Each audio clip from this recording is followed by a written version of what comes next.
From Johannesburg, South Africa, we're flying Airlink to Mon, Botswana, the gateway to the Okavango Delta. At Mon, we clear Botswana Immigration and Customs. Then immediately we head for our Wilderness Air Cessna Caravan to take us to Jau Airstrip and the Jacana Camp in the heart of the Okavango Delta. We've learned on this trip that Southern Africa is in a 3-year drought. When we were here in 2010, the Delta was a water wonderland. Today, where there was a marsh of reeds and papyrus, it's now a dry, barren, gray field.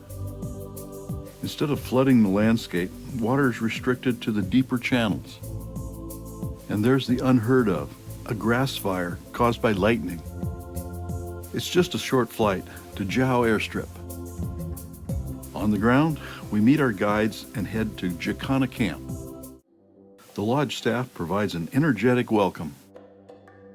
Even some animals turn out to welcome us. The lodge sits on what was an island, and I'm standing at the end of the dock. The lodge is decorated with baskets made by the staff. Kathy from housekeeping shows us how she learned to make traditional baskets from reeds found in the Delta. We enjoy the hospitality of the lodge, but are eager to explore the landscape. As we saw from the air, what in normal times is underwater is now fields of dry grass and reeds. Bridges now cross over dry water courses. The wildlife now congregates in the deeper channels. But one thing remains the same, the wonderful African sky. There's a spectacular light show every night at sunset.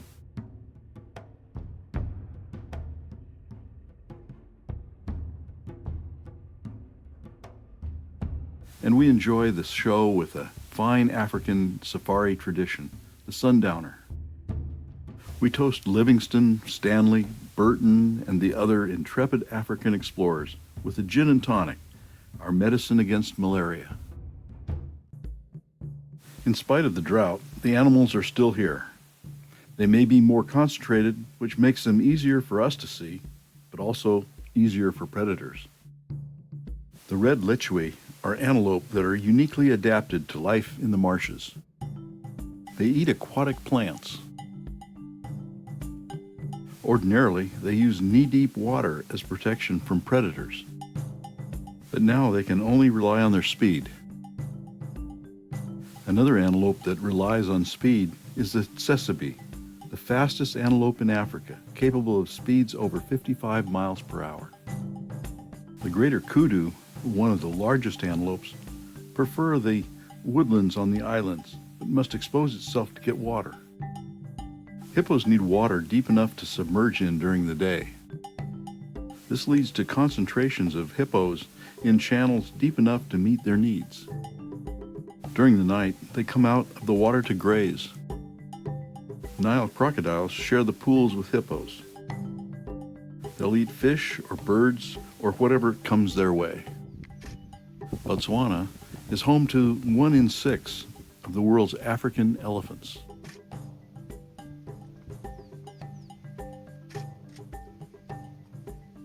They migrate through the Okavango, Linyanti, Suvudi, and Chobe, following the water and the food. We happened on this pair of wild dogs, an endangered species. It's unusual to see only 2 since they are highly social and live and hunt in packs. Their preferred prey is antelope, which they chase to exhaustion. African wild dogs are highly successful hunters.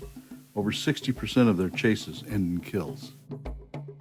The dry open fields are an advantage for the wild dogs. The apex predator of the Okavango is the lion.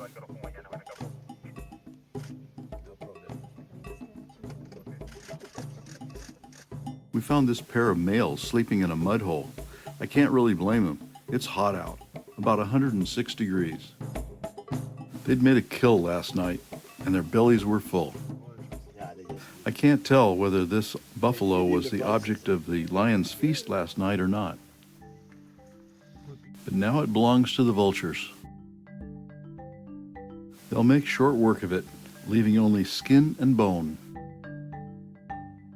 The water holes are the place for birds. Along the shore, we find sandpipers, stilts, lapwings, and jacana.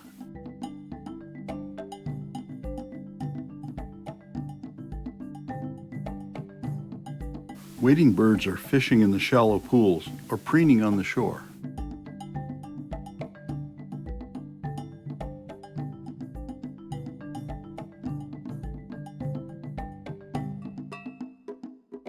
The great white pelican is a massive bird. It has a wingspan of from 7 to 12 feet. A male pelican can weigh up to 33 pounds. But the bird king of the waterhole is the African fish eagle. The majestic bird is the national bird of Namibia and Zambia.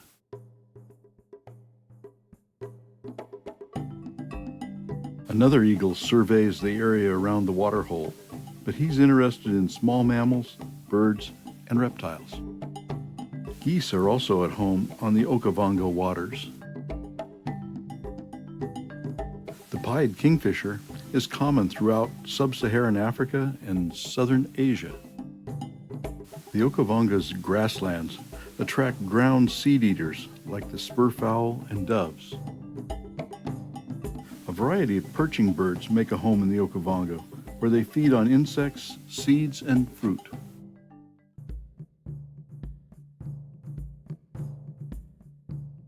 It's time to say goodbye to our guide Maipa and all our new friends at Jacana Camp.